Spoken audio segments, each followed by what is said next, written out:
Hi there, I am Adam Kirbas, and this is my fourth episode on my podcast. And I am somehow getting used to it or not now. For I'm still practicing podcast, of course. And one question which has arisen while making podcast is, of course, how to structure it. I mean, this is a big issue since since I wanted to approach post podcasts like it was a seminar paper you normally write in universities. This would be a typical seminar paper would be that you have a question and that you then follow through this question, that you have some hyper hyperthesis and so on. But I thought this is a structure which is not very suitable for podcasts, because in a way you were in my podcast specifically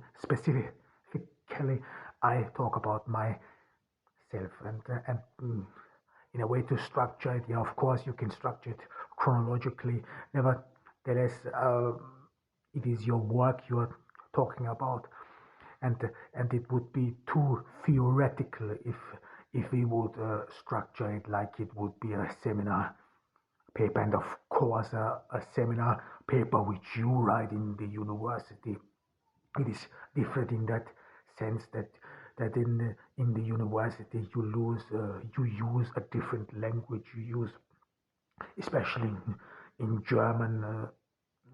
In Germany, if you write in German, then it is some sort of if you want sarcastically, that the people use a lot of words, hard to understand words, a lot of difficult vocabulary in order to shine out.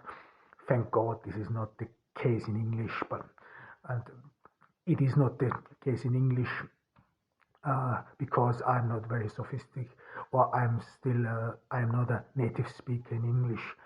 I'm and don't make a mistake about it. I'm not exception. So if I would uh, speak, if I would hold this podcast in German, you would most likely hear my German snobism. Nevertheless, but it was a very difficult approach. I mean, I wanna talk about it as well, because there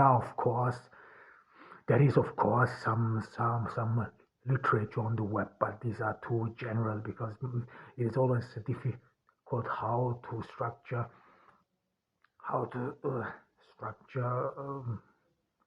a podcast, especially if it is about you and about your work. It is because it is in a way you tell it. This is different, and of course you don't. It is not that I'm not narcissistic, like we talked about it. You have to be some sort of a narcissist to do these kinds of stuff, but it is as well as somehow you wanna put forward a different perception. I mean, this is, of course, you ask yourself, how am I being perceived? And this is indeed, I mean, especially when someone went through what I went through, then perception is in a way important, not in a and don't don't make a mistake about it. I mean, of course, I'm using this podcasts to uh, uh, self promote my books, and as well as my literature, which I self published. I mean, I have not a publisher. Nevertheless, I mean, my identity was stolen, and not once. There are still people out there who want to steal my identity. So this podcast is as well to verify my identity, so that people can associate the name Adam Kirbas with this voice. However, that's and that's what I wanna talk about it. And of course, I mean, one thing I want to how I wanted to structure the podcasts is indeed an introduction, which is in a way required. And I am listening to some podcasts there; it is done. But I mean, I am not very. Until now, this is the first podcast I actually prepared more. But in a way, I don't write exactly down what I want to talk about. I mean, despite the fact that it would be easier because I'm stuttering. But uh, I mean, if you talk about yourself, then of course you think about things, about stuff, what happened, and then you remember. This is like while you're speaking, you think about this, you think about that, and you wanna talk about these things as well. And this is the reason why I did not write anything down, or not, so that it does not become rigid. And of course, I'm talking here all by myself. This is not an interview or nothing else, so this makes a bit difficult. So, but I've and I want to move forward with this. So no rigid outline. I will start with an introduction, what I think we should talk about, or what I want to talk about, and then we'll see how it leads. I mean, I will stick, or I will try to stick about on this point. And of course, like I said voice.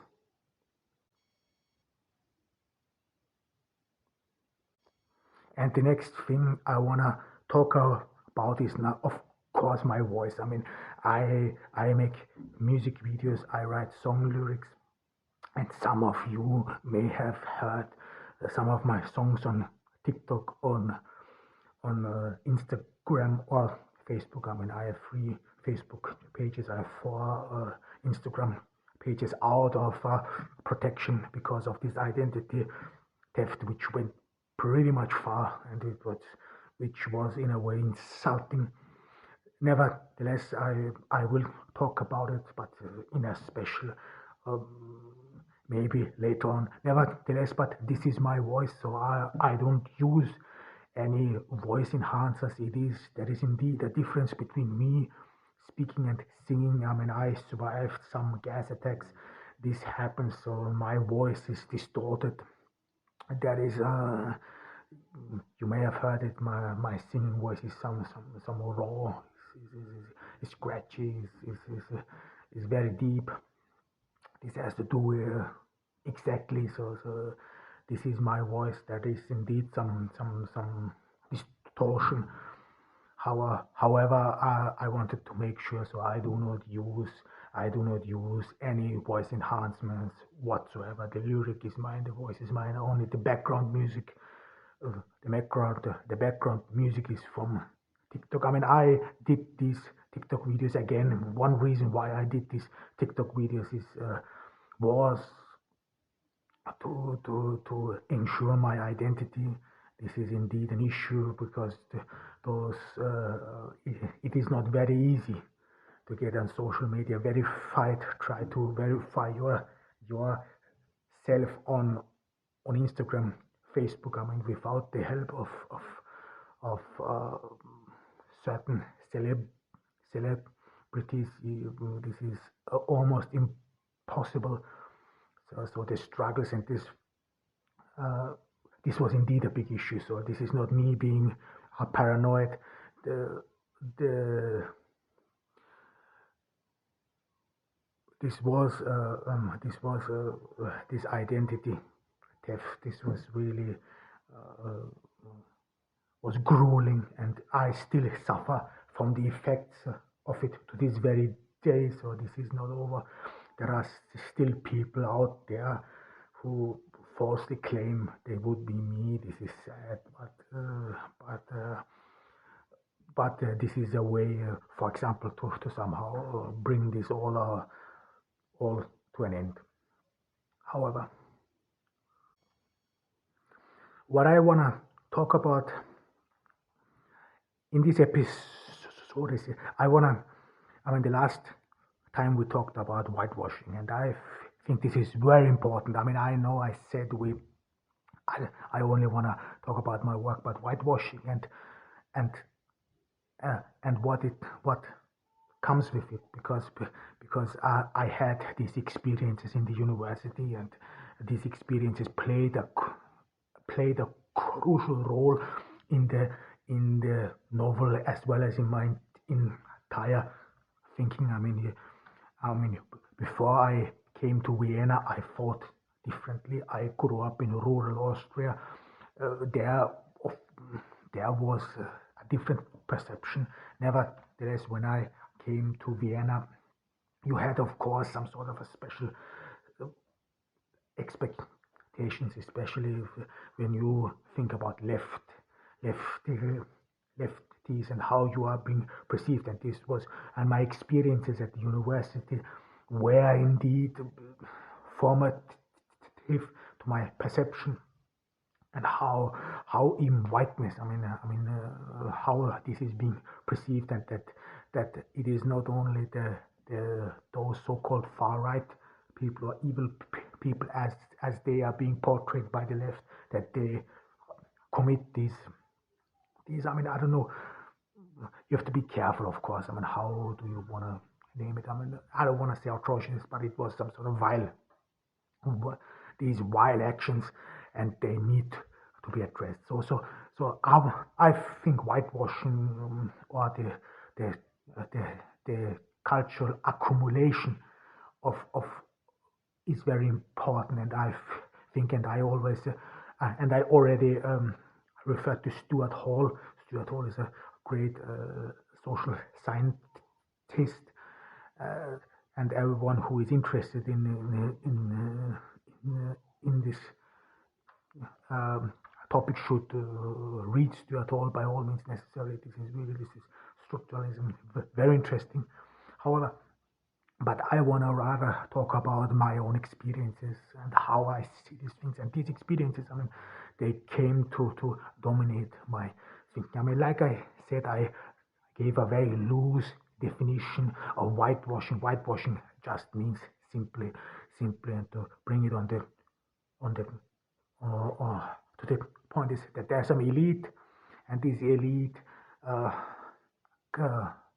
conquers cultural achievements of other cultures, as well as their own, and somehow sells it as their own ingenious invention. This is what it is.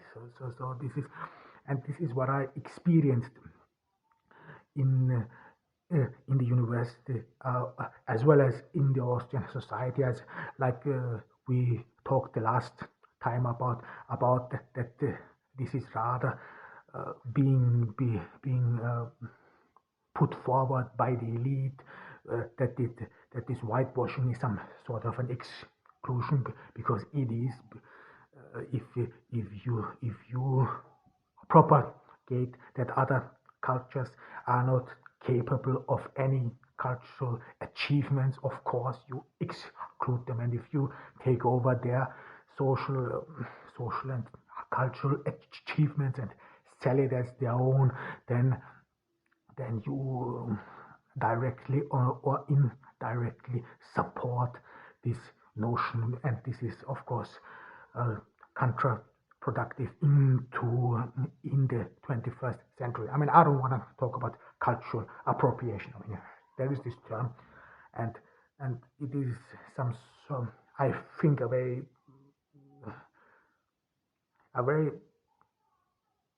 uh, careful. Because cultural appropriation is, I think you have to take it with a big salt of with a big grain of salt, and have to be careful. Nevertheless, but I wanna or we talked about it the last time. This is about power relation. This is not only confined to the right or through the conservatives, because, like I said, in Austria, I had the experience that the far right groups, they just did not like you. They just did not want you to be part of